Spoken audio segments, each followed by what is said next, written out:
terima kasih semuanya. Kami tahu Engkau di tengah-tengah kami. Biarkan hatimu disukakan ya Tuhan. Biarkan hatimu disukakan. Bapa, hamba berdoa dalam nama Tuhan Yesus. Anugerahkan dalam hidup kami pengertian yang daripadamu. Beri supaya anak-anak Tuhan ini kenal dengan Tuhan. Beri supaya kami bisa menyenangkan hatimu ya Tuhan. Terima kasih Bapa, terima kasih. Kami bersyukur untuk semuanya. Ini anugerah yang luar biasa. Roh hikmat, wahyu dan pengertian akan mengajari kami dari perkataanmu sendiri. Demi nama Tuhan Yesus dan bagi kemuliaan Yesus Tuhan kami. Dan semua kita yang siap diberkati berkata, amin. Silakan duduk saudara.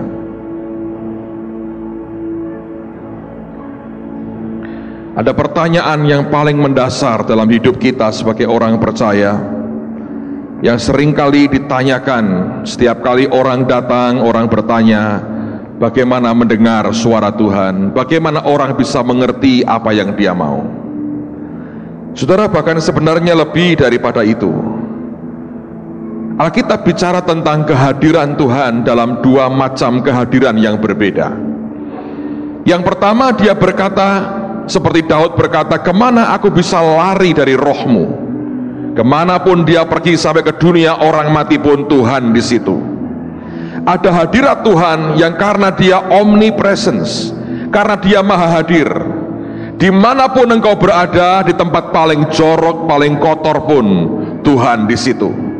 Karena dia pribadi yang omnipresence, dia pribadi yang maha hadir. Tapi ada juga kehadiran Tuhan yang lain. Dan kehadiran itulah yang Tuhan janjikan kepada anak-anaknya. Ketika dia berkata 2-3 orang berkumpul dalam namaku, maka aku akan ada di situ. Itulah yang disebut sebagai hadirat Tuhan yang dimanifestasikan, atau His manifested presence. Dan kita mengerti bahwa itu merupakan hadirat yang sangat penting dalam hidup kita, yang membuat orang bisa bertahan ikut Tuhan karena dia punya experience, dia punya pengalaman dengan Tuhan. Kekristenan bukan hanya apa yang dikuasai dan dimengerti oleh pikiran kita, tapi kekristenan itu pengalaman batiniah. Ingat, kita ini manusia rohani. Di atas segala-galanya kita manusia rohani. Yang membedakan kita dengan yang lain karena hidup kita ini sudah mengalami yang namanya lahir baru. Itu yang membuat kita ini harus sadar, kita manusia rohani. Kalau kita manusia rohani dan tidak bisa berhubungan dengan Dia yang adalah roh itu sendiri, bagaimana kita bisa langgeng ikut Tuhan kemana Tuhan mau bawa kita? Tadi penglihatan tadi memang memprihatinkan. Seperti terbelah-belah, ada jurang-jurang, ada yang terang, ada yang remang-remang, ada yang gelap sekali. Tapi seringkali juga itu merupakan pilihan kita. Kalau kita bisa ikut Tuhan seperti yang Dia mau, bukan maunya kita sendiri, pastilah kita akan tinggal bersama dengan Dia. Dialah terang dunia itu, dan kita akan hidup di dalam terang. Tapi berapa banyak orang Kristen yang hidup berdasarkan apa yang Tuhan mau dan bukan yang kita mau. Saya pernah khotbah soal persepsi. Kita semua punya persepsi, punya cara berpikir, cara pandang yang berbeda-beda. Itu menentukan di mana kelak kita berdiri, di tempat yang terang, yang remang-remang, atau di tempat yang gelap. Simple aja sebetulnya. Dalam keadaan seperti apapun, apakah setiap kali kita berkata Tuhan, kita berseru memanggil namanya, Dia menyatakan dirinya dan berkata, aku ada bersama dengan engkau. Anda boleh punya banyak pembenaran dalam hidupmu, engkau boleh punya banyak excuse, alasan apapun, tapi yang penting di mana Tuhan berdiri. Alkitab berkata kalau Dia bersama dengan kita, Dia di pihak kita, siapa lawan kita? Itu merupakan acuan yang paling sederhana pada waktu kita menghadapi pergulatan hidup. Engkau menghadapi pertentangan dengan banyak hal, situasinya tidak mudah. Satu pertanyaan saya, Apakah engkau masih bisa merasakan Tuhan menyertai engkau? Apakah hatimu masih bisa berpaut ke Dia? Apakah saudara masih bisa berkata, aku ketemu Tuhan setiap kali aku menghampiri Dia, tidak bisa aku pungkiri, hatiku berkobar-kobar akan Dia, aku hanya rindu Dia dan bukan yang lain. Selama itu masih kuat dalam hidupmu, Anda di posisi yang sangat aman. Tapi ketika hati kita, pikiran kita, kegiatan kita bergerak ke arah yang berbeda, sudah bukan Dia dan hatinya lagi, saya khawatir kita di tempat yang remang-remang, bahkan mungkin di tempat yang gelap. Mari kita lihat Lukas pasal yang ketiga. Ada hal yang Tuhan mau sampaikan pada petang hari ini. Lukas pasal yang ketiga, ayat yang ke-21 dan ayat yang ke-22. Kalau kita ingin menikmati yang dinikmati oleh Yesus, ada rahasia penting dalam kehidupan kita. Lukas 3 ayat 21 dan ayat yang ke-22. Alkitab berkata, ketika seluruh orang banyak itu telah dibaptis, dan ketika Yesus juga dibaptis dan sedang berdoa, terbukalah langit, dan turunlah Roh Kudus dalam rupa burung merpati ke atasnya, dan terdengarlah suara dari langit, engkaulah anakku yang kukasihi, kepadamulah aku berkenan. Kalau Anda cek dalam bahasa Inggris dikatakan, as he was praying, ketika dia sedang berdoa, terbukalah langit. Kekuatan orang Kristen sebenarnya karena kita mengklaim diri kita anak-anak Tuhan. Bedanya kita dengan yang lain adalah agama itu upaya manusia untuk menjangkau Tuhan. Kekristenan adalah upaya Tuhan untuk menjangkau manusia. Yang membuat kita beda karena kita berkata, aku orang yang lahir baru, aku ini born again, lahir baru, ada roh Tuhan di dalamku. Nah itu cuman itu sebenarnya dasar yang membuat kita beda dengan yang lain. Karena dasarnya berbeda, kelak bangunan di atasnya juga akan berbeda. Nah seberapa roh Tuhan tinggal di dalam kita, seberapa Dia menyertai kita, seberapa kita mendapatkan perkenan dan hadiratnya, itu saja barometernya. Ini bukan soal karunia, ini soal hubungan kita dengan Tuhan secara pribadi.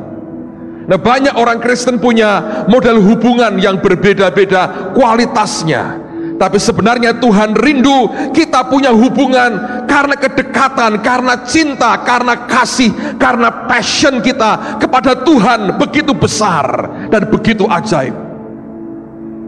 Ketika saya di Malaysia, ada seorang hamba Tuhan bertanya kepada saya. Dia seorang ibu dan dia bertanya, Pastor, what is your passion? Apa geloramu? Apa cintamu? Apa gairahmu yang paling besar? Apa itu? Orang akan menjawab pertanyaan itu masing-masing dalam hatinya. Tapi saya berdoa, passion terbesar kita bukan yang lain. Passion kita, gairah kita hanya satu, Yesus Tuhan yang luar biasa. Amen saudara. Banyak orang punya passion yang berbeda. Yesus ketika dia berdoa, langit terbuka, ajaib banget.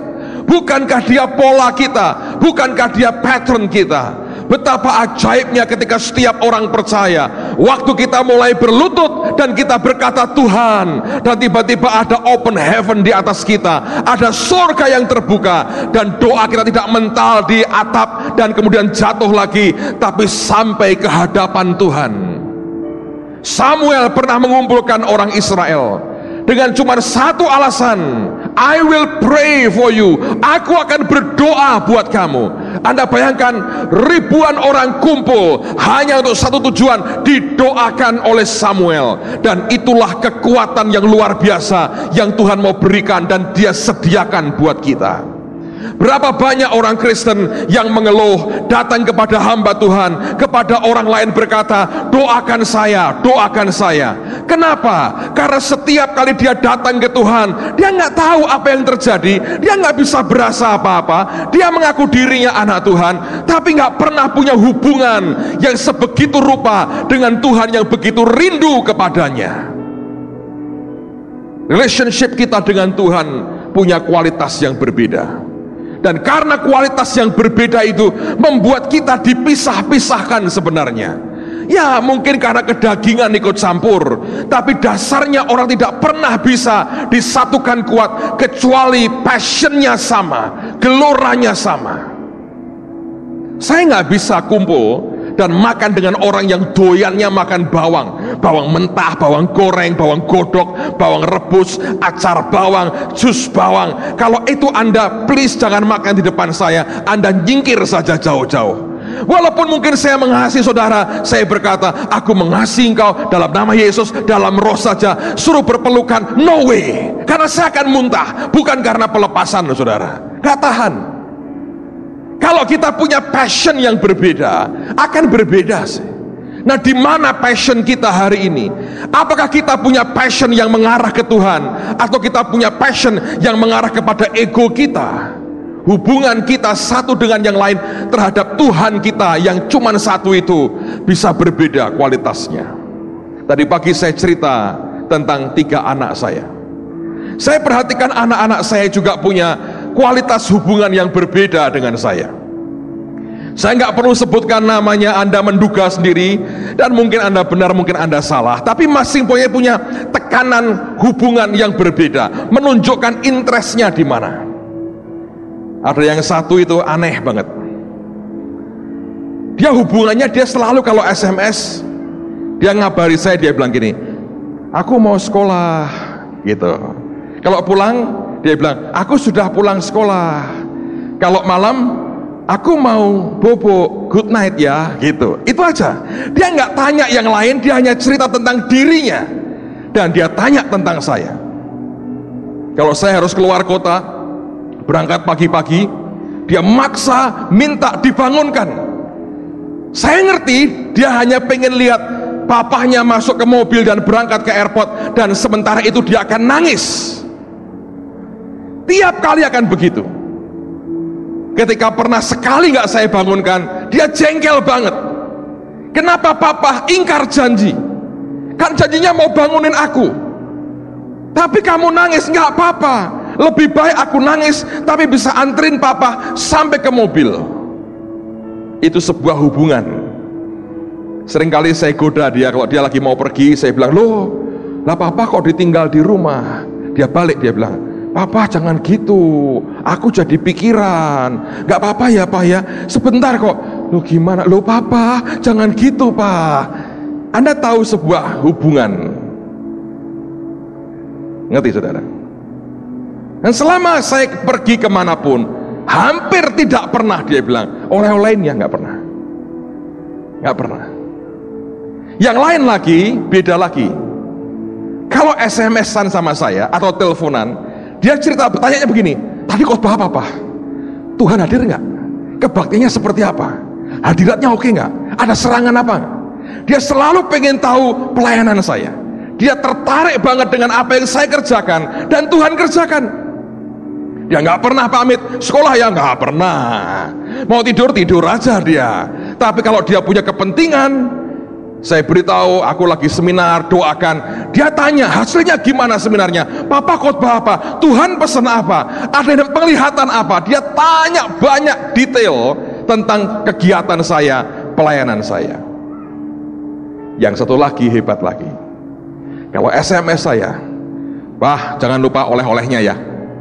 Aku minta ini, aku minta ini, aku minta ini, aku minta ini, aku minta ini. Dia nggak peduli mau good night, good morning, dia nggak peduli. Dia nggak pernah tanya suara Tuhan ngomong apa, mau bersuara mau tidak. Yang penting oleh-olehnya. Saya minta daftar belanjanya panjang banget. Saudara tahu kualitas yang berbeda-beda. Sebagai orang tua kita harus adil, kita harus care semuanya. Tetapi Anda bisa mengerti, setiap pribadi punya kualitas yang berbeda. Memang yang minta oleh-oleh sudah lumayan saudara, sudah mulai ada perobatan dan pertobatan gitu ya. Kadang orang belum bertobat masih berobat. Lumayan, karena beberapa hari yang lalu saya di luar kota. Satu pagi saya kaget sekali, dia SMS saya, mengharukan banget. Dia bilang gini, papi terima kasih ya, aku seneng banget. Papi itu perhatian banget sama anak-anaknya. Aku seneng banget. Thank you ya papi. Gitu aja saudara. Perkataan itu simple, tapi kena di hati. Saudara bisa ngerti sebagai orang tua perasaanmu ketika anakmu berkata begitu. Sebuah kualitas hubungan. Anda kan suka sih, papi aku minta ini ya sabuk, aku minta ini, aku minta ini, aku minta berlian, papi aku minta mobil. Oke sih. Tapi Anda bisa ngerti bedanya ketika saya terima dengan SMS yang terakhir, yang hanya say thank you karena papi perhatian betul sama anak-anaknya. Saudara bisa rasain the difference, bedanya. Anda pikir Tuhan juga tidak begitu? Sering kali kalau Tuhan lihat kita, ya nyuwun berkah melulu ini orang ini. Dia pakai bahasa Jawa sih sering kali. Selalu minta berkati terus. Sekei-kei kono, tak ribut, tinggal hilang. Anda boleh nikmati mainanmu, engkau boleh nikmati oleh-olehnya. Saudara pernah lihat itu iklan HSBC? Saya pernah nonton iklan HSBC di Garuda. Digambarkan ada orang naik kapal terdampar di pulau terpencil, nggak ada apa-apa, berbulan-bulan digambarkan. Ini iklan HSBC, sampai keluar brewoknya begini dan kotor banget. Itu pulau tidak ada apa-apanya, pulau terpencil. Setelah sekian bulan, sebuah kapal merapat menemukan dia. Waktu dia pulang, Anda tahu, disambut keluarga besarnya. Yang pertama muncul omanya, sudah ompong giginya tapi rambutnya disanggul gede gitu. Ngomongnya tahu, oleh-oleh, katanya begitu. Gila nggak? Ini cucunya habis terdampar di pulau berbulan-bulan, datang pertama, oleh-oleh katanya. Berapa banyak di antara kita dengan Tuhan juga begitu, oleh-oleh Tuhan. Mau oleh-oleh apa? Relationship-nya beda. Yesus beda lagi. Kalau soal berkat, itu dia mau beri kok saudara. Why not? Gak ada ruginya kok. Cuman masalah hati ini loh. Masalah hati. Gimana ya kalau kita berlutut sembahyang, nyembah aja, kita baru ngomong Tuhan, tahu-tahu semua berubah. Itu lebih dari harta loh saudara. Itu lebih dari semuanya. Buat saya ya, kebahagiaan paling besar hanya ketika sudah mulai berlutut, bilang Tuhan, dan just feel the difference. Ada sesuatu yang, dan orang berkata, beda. Yesus itu. Nah, apa yang membuat sampai begitu? Oh, itu kan Yesus, Pak. Oke, tidak fair dong kalau begitu. Tapi apanya dari Yesus yang bisa membuat sampai seperti itu? Coba buka Matius pasal 3. Matius pasal yang ketiga.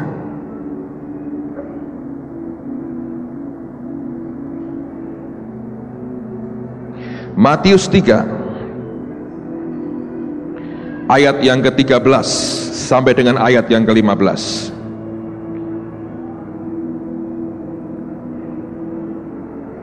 Matius 3 ayat 13, 14 dan 15. Maka datanglah Yesus dari Galilea ke Yordan kepada Yohanes untuk dibaptis olehnya. Tetapi Yohanes mencegah dia, katanya, akulah yang perlu dibaptis olehmu dan engkau yang datang kepadaku. Yohanes tahu diri loh. Dia berkata, aku yang perlu, engkau ini kan Tuhan, dan engkau yang datang kepadaku. Enggak kebalik nih. Tapi ini sikap hati yang luar biasa. Ayat 15. Lalu Yesus menjawab, katanya kepadanya, biarlah hal itu terjadi, karena demikianlah sepatutnya kita menggenapkan seluruh kehendak Allah. Dan Yohanes pun menurutinya. Sikapnya yang berkata bahwa kita sepatutnya menggenapkan seluruh kehendak Allah. Sikap hati yang berkata, whatever it takes, apapun resikonya dan berapapun harganya, kalau itu kehendak Allah, I'll do it. Sikap itu membuat Tuhan suka, saudara. Sebetulnya ya, orang mau dipakai Tuhan mau tidak itu sederhana. Seberapa Tuhan terpikat dengan saudara, itu saja. That's all. Kalau engkau punya sikap hati yang sampai Tuhan berkata, aku suka ini, dan dia terpikat saudara, istilah saya ini, dia bisa kalap belain saudara. Dia bisa buat banyak hal untuk dia mau berkata, ini milikku dan bukan milik siapa-siapa. Lihat Yohanes pasal 12. Yohanes pasal yang ke-12 ayat yang ke-26.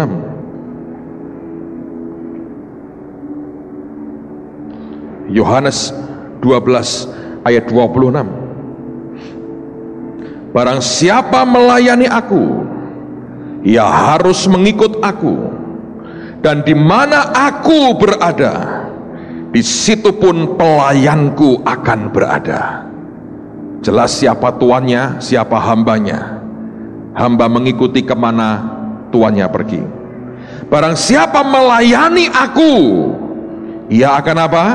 Dihormati Bapa. Melayani dengan cara apa? Ikut kemanapun tuannya mau. Dan dia berkata akan dihormati Bapa. Ayat terakhir Yohanes 14, saudara.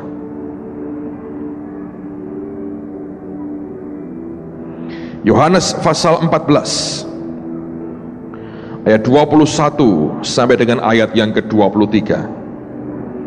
Yohanes 14 ayat 21, 22, 23. Barang siapa memegang perintahku dan melakukannya, dialah yang mengasihi aku. Dan barang siapa mengasihi aku, ia akan dikasihi oleh Bapakku. Dan aku pun akan mengasihi dia, dan perhatikan, menyatakan diriku kepadanya. Ini apalagi kalau bukan revelation. Aku menyatakan diriku kepadanya.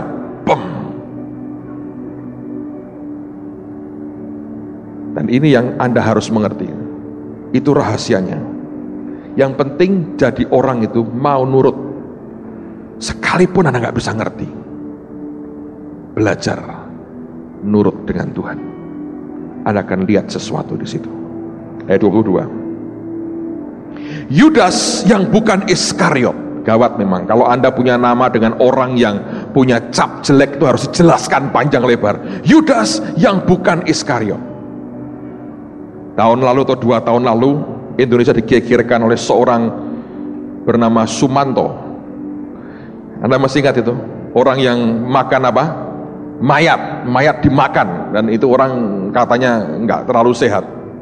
Sampai di internet itu waktu rame, waktu pencalonan presiden itu, presiden apa namanya? Apa itu? Pokoknya ada calon presidennya Sumanto lagi nyengir gitu, saudara. Sejak saat itu, orang yang punya nama Sumanto gelisah. Kalau kenal orang, kenalkan, aduh, dia boleh seorang yang pinter, yang hebat, sarjana, profesor sekalipun. Kalau kenalkan, ini Pak siapa? Menyebut namanya malunya luar biasa. Coba bayangkan kalau Anda namanya Sumanto. Orang lagi heboh, di mana-mana orang ngomong Sumanto. Tiba-tiba inilah Profesor Doktor Sumanto, orang semua begitu semua. Gawat emang. Pas punya nama dengan orang yang punya predikat mengerikan, itu ajaib banget. Sampai Yohanes pun perlu mengklarifikasi demi nama baik sahabat baiknya ini. Yudas yang bukan Iskariot berkata kepadanya, Tuhan, apakah sebabnya maka engkau hendak menyatakan dirimu kepada kami dan bukan kepada dunia? Ini yang berbeda dengan yang omnipresence tadi. Kalau dia sebagai yang maha hadir, dia nyatakan kepada dunia, tapi dia bicara kepada kami. Kenapa engkau nyatakan dirimu ke kami, Tuhan, dan bukan kepada dunia? Jawab Yesus, perhatikan jawabannya. Jika seorang mengasihi aku, ia akan menuruti firmanku, dan Bapakku akan mengasihi dia. Dan digunakan kata ini, kami akan datang kepadanya dan diam bersama-sama dengan dia. Anda tahu bedanya? It's different. Kalau Anda mengasihi dia, lakukan yang dia perintahkan. Bapa mengasihi, dan aku nyatakan diriku. Kami, aku dan Bapa akan datang kepadanya dan diam bersama-sama dengan mereka. Saudara, ini hari-hari yang luar biasa. Saya mau tutup dengan cerita ini, sekedar untuk mengingatkan saudara bahwa kita hidup pada zaman-zaman yang serius sekali. Kelak mungkin akan tiba waktunya. Pelajaran ini akan sangat berarti besar bagi hidupmu, dan seharusnya sudah.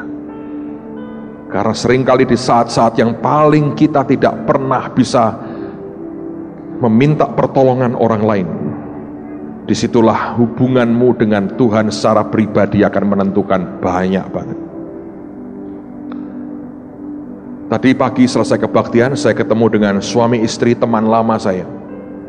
Suaminya seorang dokter, istrinya pendoa syafaat.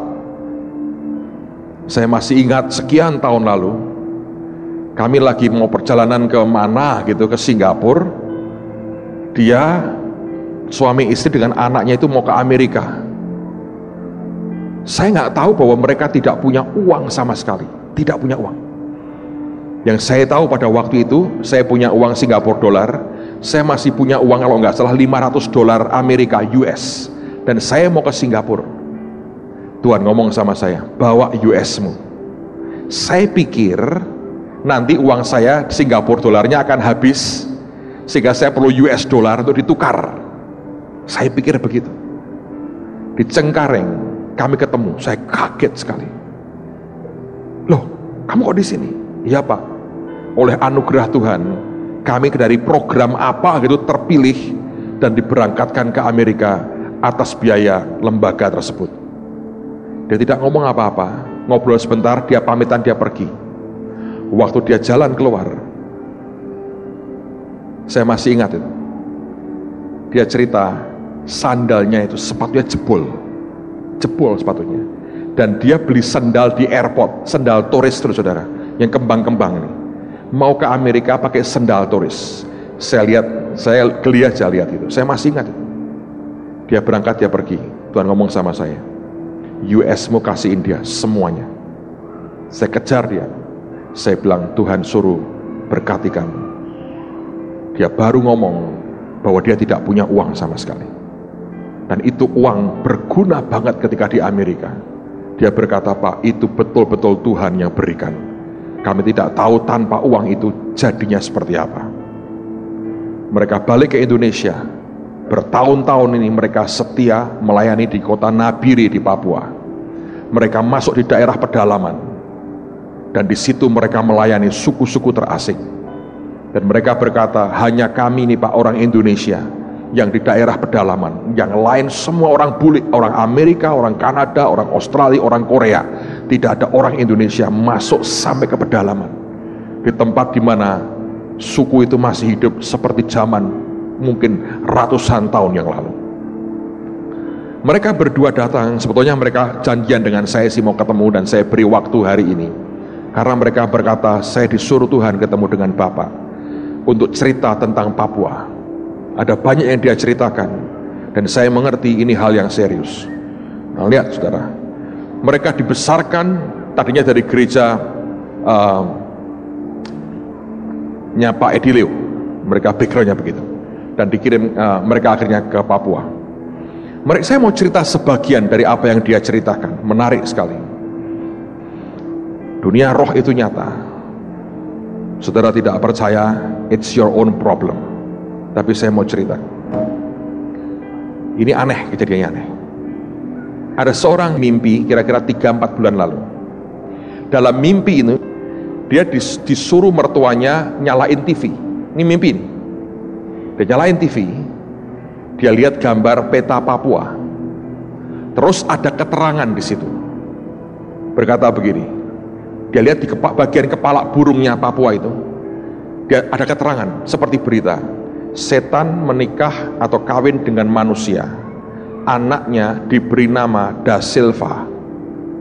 Udah gitu aja. Terus dia telepon Papua. Aku mimpi kok seperti ini. Itu apa aku nggak tahu. Yang ini, istri dokter ini juga nggak tahu. Dia cerita ke pendoa syafaat yang lain. Itu apa aku nggak tahu. Yang ini, istri dokter ini juga nggak tahu. Dia cerita ke pendoa syafaat yang lain. Kok ada temanku mimpi begitu? Apa ini? Nggak tahu. Seorang ibu tertawa berkata, saya ngerti Bu. Anda tahu, di kepala burung itu tinggal satu suku. Sukunya namanya Ayamuri. Dan orang-orang suku ini rata-rata tinggi besar badannya, lebih tinggi dari orang-orang Papua kebanyakan. Dan mereka, karena kepercayaan, aneh, tiap anak laki sulung selalu diberi nama Da Silva depannya. Ayo, kok bisa? Mimpi, boom, kejadian di situ. Yang aneh lagi, mereka ngomong begini. Ini membuat saya heran betul, karena bulan lalu ya, saya diberitahu Pak Sugi, ada 3 atau 4 pendoa lihat penglihatan, ada seperti yang Anda ingat yang saya mimpi setelah Bahtera itu, ada naga, ular gede, naga betina pakai mahkota, ya kan? Itu beberapa pendoa lihat itu lagi mau nyerang. Saya pikir inikah waktunya. Tapi aneh, teman kita Budon yang di Malaysia kuliah di KL itu, mimpi yang sama. Lihat tuh mau nyerang Bola Stadium. Bentuknya naga betina pakai mahkota, nyerang begitu. Saya sudah heran, kok di sini lihat begitu, orang di KL nggak ngerti apa-apa, lihat yang sama. Nah, ini pendoa ini cerita sama saya tadi pagi, baru tadi pagi. Dia waktu doa peperangan rohani, dia diberi penglihatan sama Tuhan. Ada 3 bagian, 3 lapis kekuatan. Yang atas itu seperti awan gelap banget. Yang kedua itu kayak naga dengan anaknya banyak banget. Yang paling buntutnya itu naga betina pakai mahkota warnanya hijau. Itu diperangi. 2 hari kemudian ada 1 anak cerita sama dia, mimpi. Ini anak mimpi, anak kecil tinggal di kota lain, mimpi dan tidak ikut doa itu. Dia mimpi apa? Dia bilang gini, mimpi lagi berlayar di dekat perairan Papua gitu, dan dia lihat laut terbelah, tersibak, dan keluar naga betina warnanya hijau pakai mahkota. Dan dari pernyataan-pernyataan yang mereka dapat, mereka berkata begini, Pak, ini akan punya imbas besar banget. Kalau kita menang di Papua, akan punya imbas besar banget atas seluruh Indonesia. Dan saya percaya, saudara, karena anaknya Bu Teresia Age, si Hansel itu dibawa Tuhan ke surga minggu yang lalu, 3-4 hari yang lalu. Dan dia cerita sama saya, Om, surga lagi sibuknya luar biasa. Aku lihat orang-orang bahkan tua-tua itu pakai pakaian perang semua. Dan satu malaikat yang dampingin dia tanya, ini kenapa? Malaikatnya berkata, kami mau ke Papua. Ini urusan bukan hanya untuk bangsa Indonesia, tapi akan berimbas sampai ke seluruh dunia. Lalu kemudian tadi teman itu cerita, Pak, kalau Bapak tahu gambarnya Tom Hanks tentang gerbang-gerbang 12 gerbang itu, Golden Gate itu ujungnya, paling ujung itu Pulau Papua. Sehingga orang berkata, kalau pulau ini mengalami breakthrough rohani, maka dari situ Yesus akan datang masuk ke Golden Gate. Kalau Anda ke Yerusalem, ada gerbang namanya Golden Gate, itu ditutup rapat oleh penguasa pada waktu itu, karena orang tahu dari situlah Mesias akan masuk. Ditutup rapat, ditembok, ditutup, diblok, saudara. Sampai sekarang itu masih diblok seperti itu. Tapi orang Yahudi percaya nanti Mesias akan masuk lewat gerbang emas itu, Golden Gate. Dan itu, saudara, saya percaya akan terjadi. Kenapa orang berkata bahwa Papua itu ujung dunia? Karena dari pulau itu, setelah lewat itu air, dan di situ tinggal suku yang sudah mungkin hidup seperti masih ribuan tahun lalu, tidak terjamah sama sekali oleh teknologi. Saya minta dukungan doa saudara. Besok kami puasa 3 hari. Selama 3 hari kami punya cara puasa sendiri, masing-masing berdoa caranya bagaimana. Tapi saya percaya anugerah Tuhan akan dinyatakan. Bantu doa loh, ini sungguh-sungguh serius. Ini peperangan yang tidak mudah. Saya hanya mau ajak mereka yang disuruh Tuhan berangkat. Yang tidak saya akan beritahu, please kamu gak usah ikut dah. Dukung dari Semarang, jangan ikut. Pak saya mau ke Papua. Jangan saudara.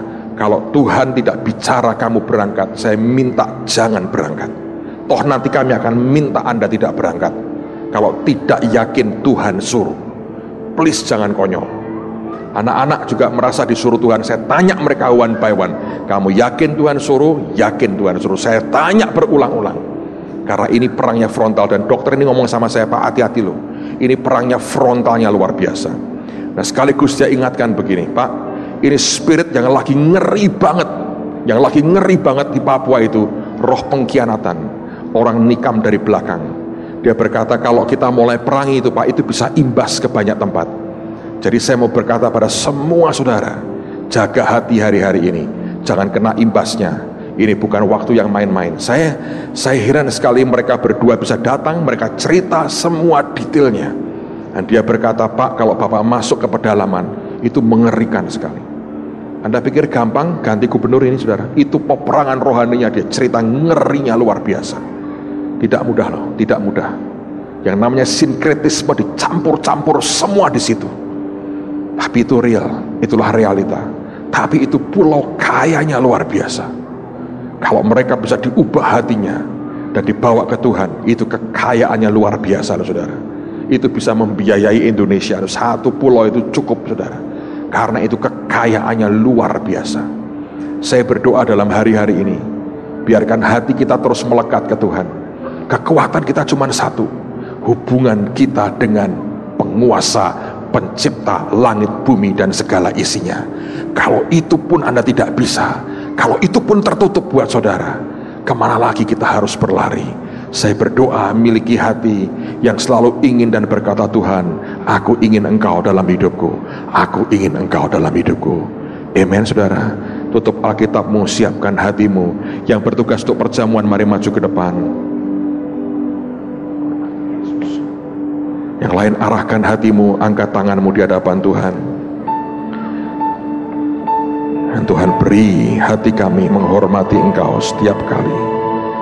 Supaya apapun Tuhan, saat kapanpun kami datang kepadamu, kami tahu bahwa Engkau ada di situ. Terima kasih Tuhan. Mari semua angkat tangan. Hormati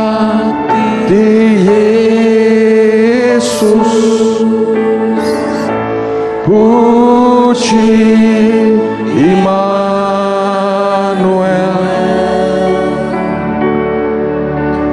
Rajaku,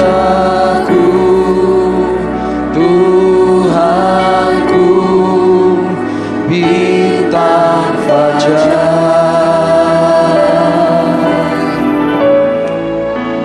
Di dalam kekekalan ku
Maaf, ada istilah dalam dunia kekristenan yang berkata the law of the first mention, hukum penyebutan pertama, yang berkata bahwa apapun yang Tuhan ajarkan saat kapan pertama disebut, itu merupakan dasar fondasinya.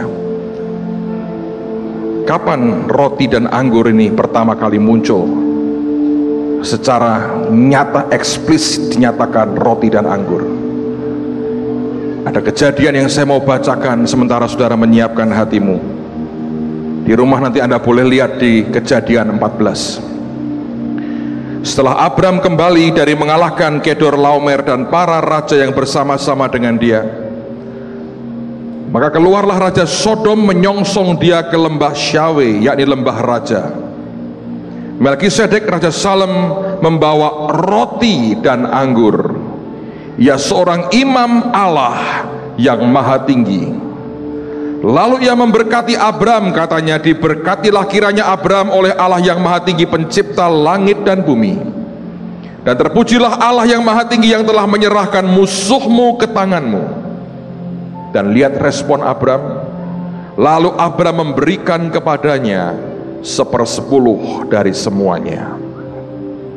Kenapa orang membawa perpuluhan ke Tuhan? The law of the first mention itu bukan di dalam kitab Keluaran atau yang lain.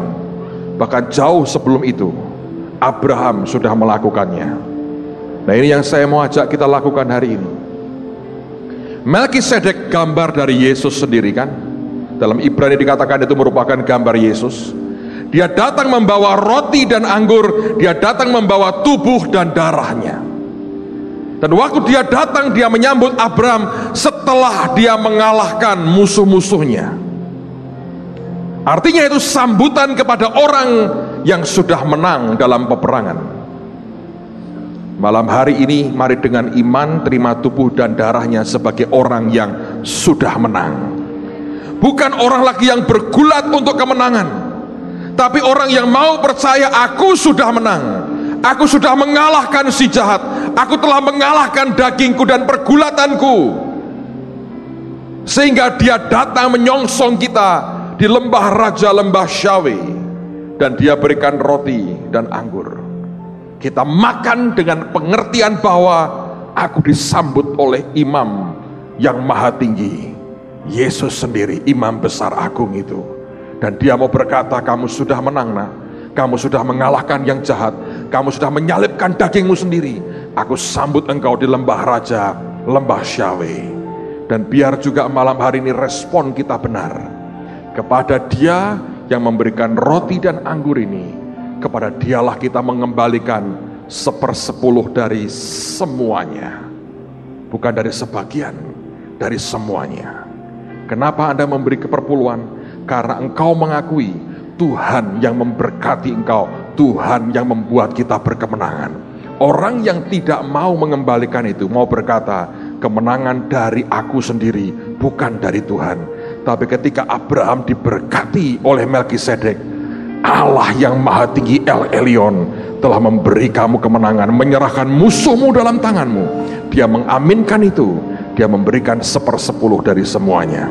Saya mau malam hari ini Anda dan saya terima tubuh dan darahnya, makan roti dan minum anggur ini dengan hati berkata, aku percaya engkau sudah memberikan kemenangan kepadaku. Angkat roti ini dengan tangan kanan saudara. Dan terima kasih untuk tubuhmu yang telah dipecahkan buat kami Tuhan. Kami mau makan dengan iman karena engkau yang berkata makanlah. Kami makan dengan kemenangan di dalam nama Tuhan Yesus.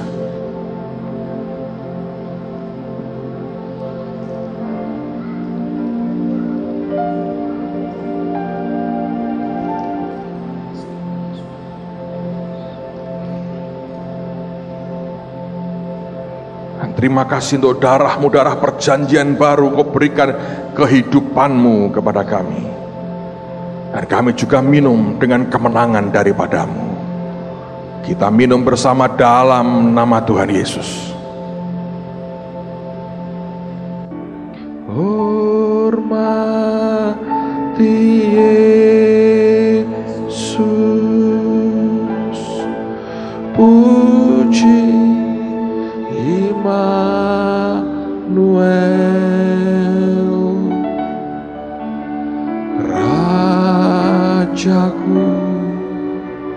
Tuhanku,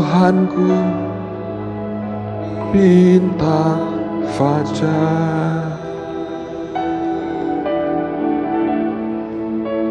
di dalam kekekalan,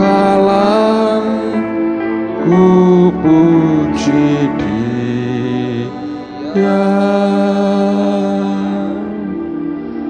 ku bersama Dia selama-lamanya.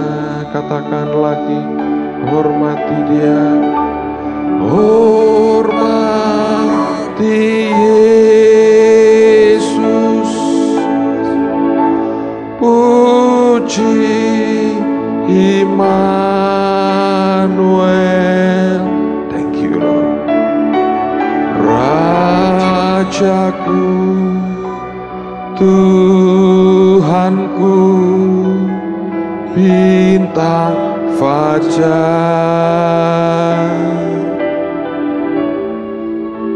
di dalam kekekalan,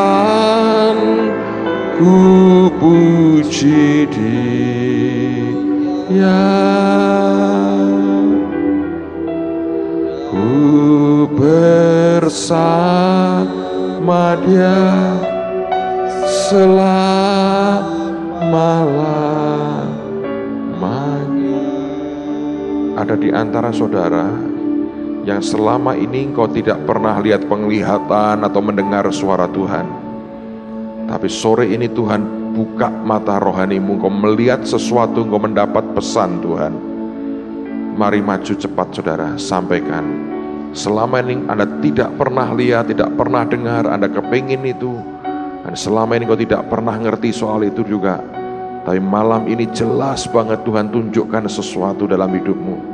Saya minta kalau Anda orangnya, cepat ke depan, ceritakan.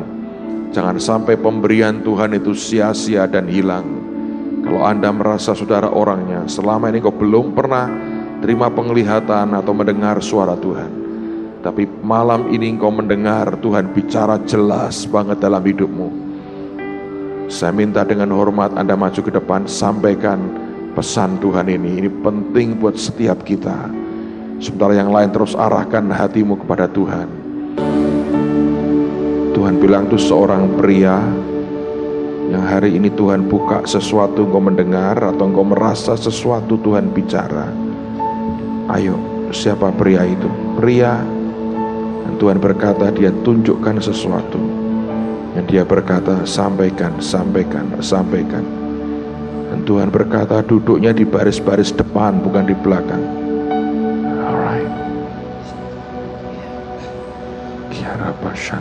Saya tidak merasakan bahwa sore hari ini saya dapat berkumpul di tempat ini, melihat setiap saudara dan Bapak Gembala kita, bahwa saya kemarin siang saya perjalanan dari Jakarta. Saya berasa bahwa hidup saya ini diselamatkan Tuhan. Sungguh sampai berasa sampai dengan malam hari ini, bahwa kemarin sekitar pukul 10 pagi saya perjalanan di tol Cikampek itu, ban kanan sebelah saya meletus saudara, sehingga saya ini sebenarnya tidak percaya kalau Tuhan menjamah saya luar biasa. Saya berjalan 100 km per jam saudara. Saya sampai detik ini, malam ini saya belum percaya bahwa Tuhan sudah selamatkan saya. Di situ pesan Tuhan, bahwa Tuhan berbicara kepada saya bahwa Tuhan tahu bahwa esok saya bertemu dengan Tuhan. Maksud saya sore hari ini, karena pagi hari tadi kami baru sampai di tempat kami. Hanya itu, supaya Tuhan sampaikan juga, supaya setiap kita untuk lebih melekat kepada Tuhan, lebih terus Tuhan, lebih terus saudara, supaya jangan sampai lepas kita. Hati kita harus berpaut terus kepada Tuhan sampai ajal menjemput kita. Terima kasih, terima kasih. Saya tahu masih ada yang malam ini Anda lihat sesuatu sore ini. Please saudara, jangan ditahan, jangan dukakan hatinya. Saya beri satu lagi kesempatan, jangan dukakan hatinya. Jangan dukakan hatinya. Engkau taat, dia akan terus buka mata rohanimu. Kalau engkau tahan seperti orang yang punya talenta satu dan Anda pendam lagi hanya karena malu dan takut. Kalau saudara mau menyenangkan hatinya, lakukan, saksikan apa yang Anda lihat hari ini. Kita mau sembah Tuhan sekali lagi. Saya beri kesempatan sekali lagi. Thank you Lord. Hormati Yesus. Silahkan kalau ada langsung ke depan aja saudara. Puji Immanuel. Thank you Lord. Tuhanku. Tadi saya waktu penyembahan lihat Tuhan berlutut di tengah. Dia lihat ke hadapan saya sambil nangis. Sudah, terima kasih. Ada hal yang mendukakan hatinya, Anda tahu itu. Ada hal yang bisa membuat Tuhan duka. Saya masih ingin beri kesempatan lagi loh saudara. Kenapa dia harus menangis saat melihat kita? Kenapa tidak sekarang kita cerita apa yang dia tunjukkan kepada saudara? Ya, puji Tuhan. Cerita apa yang dia tunjukkan, apa yang dia. Saya melihat ada kayak follow spot di sana, dan ada dia berkata satu kata, tidak tahu itu buat saya atau bukan. Cuma bilang bertobatlah.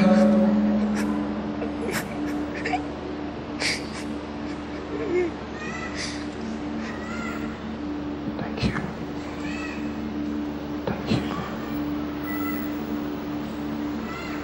Ya. Ada sekumpulan wanita dan pria di dalam satu lingkaran.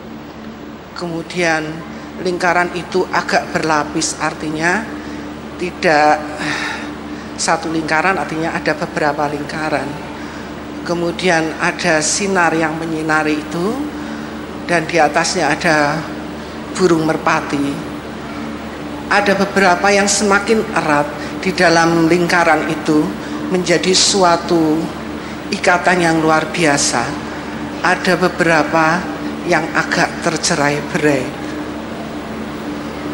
Kemudian ada suara katakan bahwa tetap di dalam satu ikatan. Itu yang Tuhan tunjukkan pada saya. Puji Tuhan. Thank you. Makasih.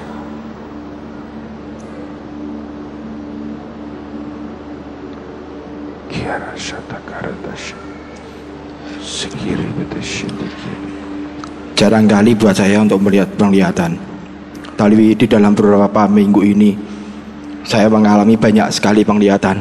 Dan hari ini juga saya mengalami penglihatan yang buat saya sangat menyedihkan sekali. Saya melihat banyak di antara kita yang berdiri. Tuhan melihatkan bahwa di sini tadi aku melihat bahwa ada jurang-jurang dan jurang-jurang permisah. Kalau aku melihat dan menceritakan lagi, sangat ngeri sekali. Di mana ada yang kelompok di tempatnya lebih tinggi. Saya melihat lagi ada kelompok yang lebih redup sinarnya di tempat yang lebih rendah lagi, terpisah dari yang tinggi. Dan melihat lagi ada kelompok lagi yang tempatnya lebih jauh lagi, terpencil. Di dalam satu rumah ini aku melihat banyak sekali jurang, melihat banyak sekali tempat-tempat yang terpisah-pisah dan terkotak-kotak. buat saya ngeri tadi ngeliatin. Terus sampai satu kali saya tidak kuat untuk berani melihat lagi. Kenapa Tuhan? Kenapa? Ada yang tempatnya terang, ada yang tempatnya agak gelap, dan ada yang gelap sekali. Padahal ini di ruang ini loh, di ruang di gereja kita ini, aku tidak pernah mengalami penglihatan seperti ini. Buat tadi saya tidak berani maju ke depan, sampai sesek dadanya, tidak enak sekali.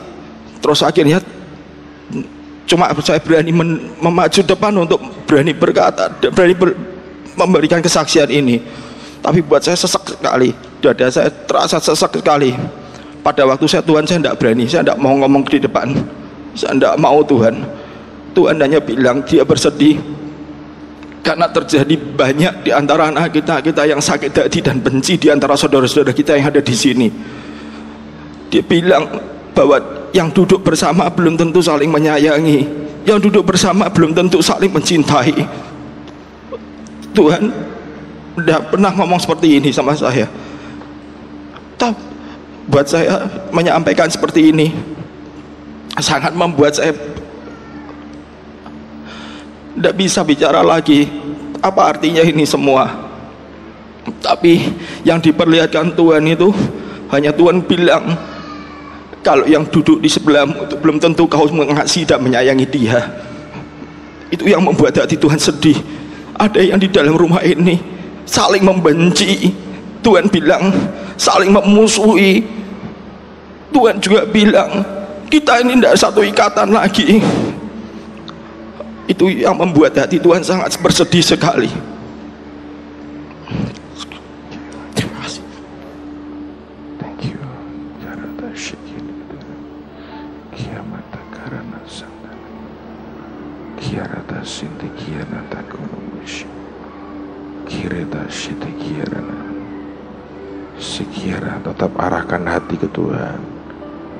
Tetap arahkan hati ke Tuhan. Kiarata shiti kianata komushiti. Kiarata sotokoro bushantikana. Kadang-kadang hidup itu dipenuhi dengan pilihan. Kita mau ke tempat yang terang atau mau ke tempat yang gelap.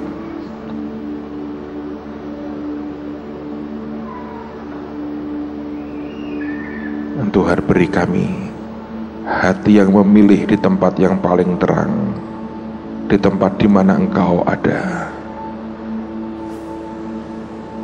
Seperti penglihatan yang pertama, biar tidak tercerai-berai dan kemudian iblis ambil keuntungan. Dan dalam nama Yesus, Engkau bawa hati kami melekat kepadamu Tuhan. Kalau hati kami melekat hanya kepadamu, semuanya disatukan karena Engkau, bukan karena yang lain. Beri kami ikatan roh dan bukan sekedar ikatan jiwa. Beri kami ikatan roh dan bukan sekedar ikatan jiwa. Sikianata sadakana mata kayan kurashite kiaranata kana lamata shin. Tuhan, terima kasih. Terima kasih Tuhan. Terima kasih Tuhan, terima kasih. Biar masing-masing arahkan hati meresponi apa yang Tuhan katakan hari ini. Hormati Yesus, puji Immanuel. Hormati Yesus, puji Immanuel,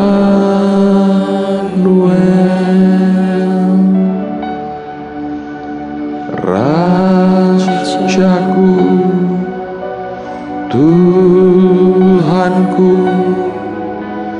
bintang fajar